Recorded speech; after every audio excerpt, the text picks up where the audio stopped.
채권자의 채권 금액이 10억이든 100억이든 상관이 없어요. 우리는 낙찰되는 그 금액만큼만 잔금 납부를 하는 거고요. 우리가 주의해야 될 거는 뭐라고요? 오직 임차인의 보증금이에요.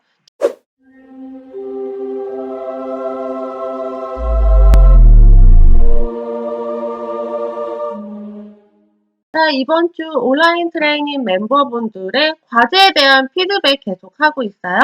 호호호님의 물건이에요. 2019 타경 3515. 역시 중복으로 나와 있죠? 3515 이 물건을 경매를 신청한 사람이 1명, 2명. 채권자가 2명이라는 뜻이고요. 그래서 다른 사건 번호가 하나 더 있는데 진행은 3515 하나로 진행을 합니다. 우리 입찰하시는 분들은 상관없어요. 그냥 이 물건으로 진행한다 이렇게 보시면 되시고요. 감정가 5억 5,500인데 1회 유찰에서 4억 4,400으로 진행하고 있어요. 전용 면적이 36평입니다. 먼저 말소기준 권리 먼저 확인할게요. 근저당 있고요. 임차 내역 없이 집주인이 살고 있는 권리상 깨끗한 물건이에요. 이 물건을 선택하신 이유는 평균 매매가보다 저렴하기 때문이고요. 전세가는 4억 원으로 예상됩니다. 지금 시세 차익을 목적으로 하셨는데요. 평균 매매가가 5억 4천 정도라고 하셨어요. 이 인근의 지금 매각 가율을 보면요. 최근 12개월 동안에는 감정가의 91%, 그리고 최근 6개월 동안에는 감정가의 93%로 낙찰이 되다가 최근 3개월은 98% 이상 낙찰이 되고 있어요. 매가와 전세가가 한 1억 원 정도 차이가 나거든요. 그래서 시세 차익을 원하시더라도 당장 단기 시세 차익은 좀 어려울 것 같고요. 전세로 보유하시다가 나중에 매도를 하셔야 될 텐데 조금 투자 금액이 조금 커질 수 있는 그런 물건이에요. 그래서 시세 차익도 언제 시세 차익을 원하시냐에 따라서 물건을 선택하는 게 좀 달라지실 거고요. 실은 이런 물건은 실거주하기에 좀 괜찮은 물건으로 보여요. 낙찰받아서 전세로 투자한 이후에 추후에 시세 차익을 노리기에는 투자 금액이 조금 많이 들어가겠다 이렇게 생각이 되네요. 2019 타경 7036. 채권자가 셋이나 돼요. 셋이 경매를 넣어서 이렇게 여러 가지 번호가 있고요. 중복으로 진행을 하고 있습니다. 동래구에 있는 아파트고요. 6억 4,500. 신건으로 진행하고 있어요. 전용 면적이 32평형입니다. 사이즈가 좀 있는 물건이고 말소기준 권리는 먼저 근저당이에요. 근저당 밑으로 근저당 소멸이고요. 경매를 넣은 3명의 채권자가 있습니다. 이 집에는 임차인이 있네요. 말소기준 권리 2016년 10월 27일보다 늦은 2018년 7월 2일에 전입했어요. 대항력이 없는 후순위 임차인이에요. 전입했고 확정일자 배당까지 해서 우선 변제권을 가졌고요. 그리고 보증금액이 5천만 원이네요. 보증금이 5천만 원이니까 2016년 10월 27일 기준으로 6천만 원의 보증금을 가지면 2천만 원까지 먼저 최우선해서 배당을 받습니다. 그래서 최우선 변제권도 가졌어요. 최우선 변제권 2천만 원으로 먼저 배당받고 나머지 3천만 원은 우선 변제권으로 배당을 받을 거예요. 지금 신건으로 최저가가 6억 4,500이잖아요. 6억 4,500으로 낙찰이 된다면 4억, 5억, 6천. 5억 6천이 먼저 배당을 받고 그 다음 순서로 못 받은 3천만 원이 받게 되겠죠. 그러니까 이 임차인은 최소 2천만 원은 먼저 배당을 받고요. 3천만 원은 순서가 돼서 남는 배당금이 있으면 배당을 받을 것이고 남는 배당금이 없으면 배당을 못 받게 되겠죠. 6억 1천 정도 돼야 이 임차인이 보증금을 전액 배당받을 수 있을 거고 그렇지 않다면 일부는 배당을 못 받을 수 있습니다. 만약에 이 물건이 유찰이 된다면 임차인의 보증금은 일부 미배당으로 될 수 있습니다. 하지만 그렇다 하더라도 이 임차인은 대항력이 없는 후순위 임차이기 때문에 어쩔 수 없이 그냥 이사를 나가셔야 돼요. 낙찰자가 임차인의 못 받은 보증금을 인수할 필요는 없습니다. 이 물건을 선정하신 이유는 실거주 목적이신데요. 실거래보다 저렴합니다. 초등학교가 인접해 있고 실거주로 적합한 주변 환경입니다. 실거주하기 너무 좋아요. 지금 현재 시세가 7억 3,500이라고 하셨거든요. 네, 그럼 지금 신건으로 바로 들어가셔도 좋은 물건이고요. 명도하기도 수월하실 거예요. 괜찮습니다. 2019 타경 6477 연산동에 있는 주공아파트고요. 8층에 위치하고 있어요. 감정가 2억 5천으로 진행을 하고 전용 18평, 25평형 아파트죠. 딱 그 소형 아파트 거래하기 딱 좋은 사이즈고요. 가격도 거래하기 딱 좋은 가격입니다. 말소기준 권리 근저당이 있고요. 근저당 밑으로 다 소멸인데 압류가 하나 있어요. 압류가 세무가로 세금 압류예요. 세금 압류가 있을 때는 점유자가 누군지를 확인해 보셔야 된다 그랬어요. 점유자가 선순위 임차인이라면 매우 조심하셔야 되는데 소유자라면 신경 쓰지 않으셔도 괜찮습니다. 그래서 권리상 깨끗한 물건이에요. 자, 이 물건이요. 목적은 시세 차익이고요. 시세가 3억 5천입니다. 그래서 감정가가 저렴해요. 아, 네, 맞아요. 이게 최근에 굉장히 가격이 많이 오른 물건이죠. 그래서 지금 감정한 시점이 2019년 7월 16일이거든요. 2019년 7월 달까지만 해도 가격이 한 2억 5천 정도밖에 안 됐어요. 그런데 최근에 가격이 급등해서 지금 3억 6천까지 거래가 되고 있거든요. 굉장히 감정가가 저렴하다고 보실 수 있고요. 바로 입찰을 하셔야 되는 물건입니다. 게다가 이 물건은 신건이라서 그렇게 많은 사람들이 보고 있지도 않거든요.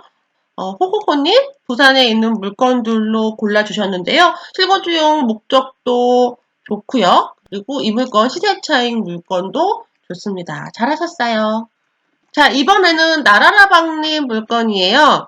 2019 타경 7259 수성구에 있는 아파트고요. 현장 답사도 다녀오셨네요. 잘하셨어요. 자, 감정가 1억 6천만 원에 1회 유찰돼서 1억 1,200만 원 진행하고 있고요. 13평형, 전용 13평형 아파트입니다. 3층이에요. 말소기준 권리 은행으로 있고 근저당 밑으로 다 소멸. 임차인 없이 집주인이 거주하는 물건입니다. 1주차 과제로 했던 물건으로 현장 답사 일지를 작성했습니다. 입찰가 선정 이유는 일단 저렴하게 매수하는 것이 목적이라서 인근 낙찰가에 맞춰서 선정했습니다. 부동산을 방문하는데 완전 덜덜 떨렸어요. 준비한 질문도 제대로 못하고. 그쵸. 예, 처음에 저도 그랬어요. 우편물 보러 가는데 뭔가 제재한 사람처럼. 네, 점점 좋아지겠죠? 그럼요. 점점 좋아집니다. 처음에는 원래 안 그런 분들도 간혹 계시긴 한데요. 대부분은 남의 집 그렇게 막 잘 안 가잖아요. 그래서 처음에 떨리고 왠지 좀 미안하기도 하고 이런 마음이 들더라고요. 그런데 계속 다니다 보면 부동산 중개사님 만나는 것도 훨씬 수월해지고 그리고 꽤 재밌기도 합니다. 이렇게 현장 답사도 하면 할수록 늘어요. 그리고 혼자 가는 것보다 친한 사람하고 같이 가보세요. 맛있는 것도 먹고 또 동네 구경도 하고 마치 여행 간 것처럼 그렇게 좀 즐겁게 하시면 현장 답사 다니기가 더 좋으실 거예요. 현장 답사 일지 한번 볼게요. 시세 차익이 목적이고요. 95년도에 신축한 구축 아파트로 인테리어 비용이 예상됩니다. 3호선 연장 소문이 있었으나 확인한 결과 해당 여가는 상관이 없다고 하고요. 수성의료지구와 인접하여 발전 여부에 영향이 미칠 것 같습니다. 2022년 2월에 686세대 오피스텔이 입주 예정이라서 전세 가격에 영향이 있을 것으로 생각이 됩니다. 오피스텔의 가격이 어떻게 되느냐에 따라 다르긴 한데요. 사실 오피스텔은 임대 수익을 원하는 그런 물건이거든요. 오피스텔의 주인들은 월세를 원하고요. 그리고 지금 이 아파트 같은 경우에는 전세로도 많이 들어올 수 있는 아파트예요. 월세로도 한 절반 나가고 전세로도 한 절반 나가는 그런 아파트거든요. 그러니까 인근에 오피스텔이 새로 생기면 월세가에는 영향이 미칠 수 있는데요. 전세가에는 크게 영향이 미치지 않을 가능성이 높습니다. 실거래가는 최근에 1억 7,500만 원, 전세는 현재 매물이 없지만 1억 4천만 원에 거래가 되었습니다. 현재 1층 매가가 1억 4,500이거든요. 이 물건은 3층이잖아요. 그러면 저층 기준으로 보시는 게 맞을 것 같아요. 그래서 보수적으로 진행하셨으면 좋겠어요. 자, 나라라방님 수고하셨어요. 다음번에 현장 답사 가실 때는 훨씬 더 자연스럽게 하실 수 있을 거예요. 자, 다음 물건은 훈버님 물건입니다. 벌써 3주차 금요일이네요. 이번 주에는 도시형 생활주택 쪽으로 공부 중입니다. 생각보다 쉽지 않네요, 현장 답사. 그쵸, 현장 답사가 참 어려워요. 특히 사전 답사가 제일 어렵죠. 사전 답사 충분히 하고 현장에 가서 보시면 그래도 다리가 좀 덜 고생스럽다는 거. 자, 이 물건은 오피스텔이고요. 1억 5,500만 원, 1회 유찰에서 70% 가격인 1억 850만 원으로 진행하고 있습니다. 전용 12평이에요. 방, 거실 겸 주방, 욕실, 화장실 이렇게 되어 있는 그래도 오피스텔 치고는 꽤 좁지 않은 편이죠. 꽤 넓은 편입니다. 2층에 위치하고 있어요. 말소기준 권리 근저당이 있고요. 밑으로 소면. 그런데 여기에 압류가 있네요. 세무가, 세금 압류예요. 이렇게 세금 압류가 있을 때는 임차인이 대항력이 있는가를 보라고 하셨어요. 임차인은 있는데 대항력 없는 임차인이고요. 임차인의 전입일은 2019년 2월 25일. 전입이 말소기준 권리보다 늦어서 대항력 없는 임차인입니다. 그리고 확정일자는 없기 때문에 우선 변제권은 없지만 보증금이 500만 원이고 배당 요구했기 때문에 최우선 변제권을 가졌어요. 월세 내고 있는 그러니까 월세 수익을 내기 위해서 가장 적합한 모양이죠. 주로 오피스텔 같은 경우에 이렇게 월세를 사는 사람들이 많이 살고 있습니다. 500에 55면 괜찮죠. 최저가로 해서 1억 1000이라면 500에 55면은 임대 수익이 내기 꽤 괜찮은 물건이다 이렇게 보일 수 있고요. 감정가 1억 5,500이라면 조금 이제 임대수 약간 떨어진다 이렇게 볼 수가 있어요. 이 물건 현장 답사 다녀오셨어요. 임대 수익 및 시세 차익을 목적으로 하고 계시고 임차인이 살고 있으나 대항력이 없습니다. 네, 맞아요. 그리고 지하철역 도보로 15분 인구 밀집 지역으로 대학생 싱글족의 임대를 예상하고 있습니다. 실거래가가 1억 5,250만 원으로 전용 39.32. 2017년 6월 달에 거래가 있었고요. 너무 옛날 거예요. 너무 이제 옛날 가격이잖아요. 대규모 아파트 단지가 아니기 때문에 이렇게 거래가 활발하지가 않아요. 이럴 때는 인근에 비슷한 다른 오피스텔 가격을 확인하셔야 돼요. 그러니까 연식이나 평형이 비슷한 다른 오피스텔의 거래가를 확인하셔야 됩니다. 2017년 가격은 아무 의미가 없어요. 최근 거래가가 필요하죠. 적어도 2019년 이후의 가격들이 필요합니다. 시장 조사를 하실 때 사전 조사를 하시면서 인근에 오피스텔 많잖아요. 이 다른 오피스텔의 가격을 먼저 조사를 하셔야 되겠어요. 실제 부동산의 임대가는 300에 50, 3천에 30, 3천에 25. 인근 낙찰가는 6천만 원? 가격 정보가 굉장히 미흡하죠. 가격 정보를 좀 더 꼼꼼하게 확인을 하셔야 될 것 같습니다. 주변에 오피스텔이 많아서 수요보다 공급이 많습니다. 해당 오피스텔 맞은편에 을신연스럽고 망한 빌딩이 자리 잡혀 있습니다. 주변에 유흥가와 모텔이 많습니다. 직접 사진도 찍으셨나봐요. 이 정도면 굉장히 깔끔한 곳이거든요. 앞에 있는 건물이 상태가 너무 안 좋네요. 창문도 다 이렇게 안 돼 있죠? 네, 분명히 좀 부정적인 영향을 미칠 수 있을 것 같아요. 이게 인근의 오피스텔들이고요. 이 정도라면 가격이 훨씬 더 낮은 가격이어야 될 것 같아요. 현장 조사에서는 가장 중요한 게 가격 정보거든요. 다음번에 현장 조사를 하실 때는 이 물건이 아니더라도 옆에, 뒤에 이 물건에 임대를 들어오고 싶은 사람이 대신 갈 만한 다른 물건에 대해서 가격 조사를 조금 더 꼼꼼하게 하시면 좋을 것 같아요. 다음 물건이요. 2024경 338 아파트고요.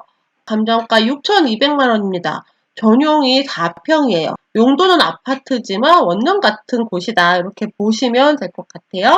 12층 중에 5층에 위치하고 있습니다. 근저당이 있고요. 근저당권자가 경매를 넣었군요. 임차인이 있는데요. 2018년 전입한 임차인이에요. 아직 권리신고에 대한 매각 물건 명세서가 올라오지 않았어요. 신건일 경우에는 경매가 시작하기 일주일 전에 매각 물건 명세서가 올라옵니다. 조사 중이라고 나와 있고요. 4월 29일, 그러니까 일주일 전에 정확한 내용이 올라올 거예요. 다시 확인하셔야 돼요. 자, 질문사항이 있어요. 주변 경매 시세 확인 시 4천 중반대에서 거래 이력이 확인되어 4,300만 원으로 입찰을 시도하면 어떨까요? 추가로 해당 사건처럼 말소기준 권리 금액이 감정가 혹은 최저가보다 높을 경우 제가 낙찰을 받았을 때 금전적으로 부담되는 경우가 없을까요? 말소기준 권리가 되는 이 금액이 7,800만 원이 감정가 6,200만 원보다 높았을 때 인수되는 경우가 있냐는 말씀이죠. 없습니다. 채권자의 채권 금액이 10억이든 100억이든 상관이 없어요. 우리는 낙찰되는 그 금액만큼만 잔금 납부를 하는 거고요. 우리가 주의해야 될 거는 뭐라고요? 오직 임차인의 보증금이에요. 채권자가 돈을 받던 못 받던 얼마를 못 받던 그거는 낙찰자와는 아무 상관이 없습니다. 우리는 채권자와 얼굴을 마주칠 일도 없고 채권자와 돈을 주고받지도 않아요. 우리는 그냥 우리가 입찰한 그 금액만큼 법원에 잔금 납부를 하고 법원에서는 그 잔금 납부된 그 돈으로 이 채권자들한테 순서에 맞춰서 배당을 하게 되겠죠. 그건 법원이 할 일이고요. 우리가 오직 신경 써야 될 사람은 딱 한 사람, 임차인이에요. 아무 상관없습니다. 자, 여기까지 답변 드렸고요. 최근에 또 질문 내용들이 몇 가지 있어서 마저 안내 드릴게요.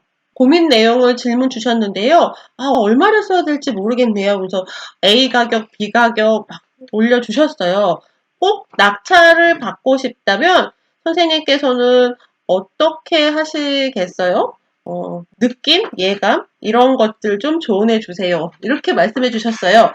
저는 이렇게 답변 드렸습니다. 낙찰이 목적이라면 높이 쓰는 것이 맞지만 저렴한 낙찰이 목적이라면 마냥 높여 쓸 수는 없잖아요. 꼭 받고 싶다기보다는 얼마면 수익이 날까를 신중하게 고려하셔서 입찰가를 결정해 보세요. 라고 말이죠. 낙찰을 받는 게 목적이 아닙니다. 다른 사람들과 경쟁해서 이기더라도 수익이 안 나면 아무 소용이 없어요. 낙찰을 목적으로 두지 마시고요. 저렴한 낙찰을 목적으로 두시기 바랍니다. 자, 이번 한 주도 수고 많으셨고요.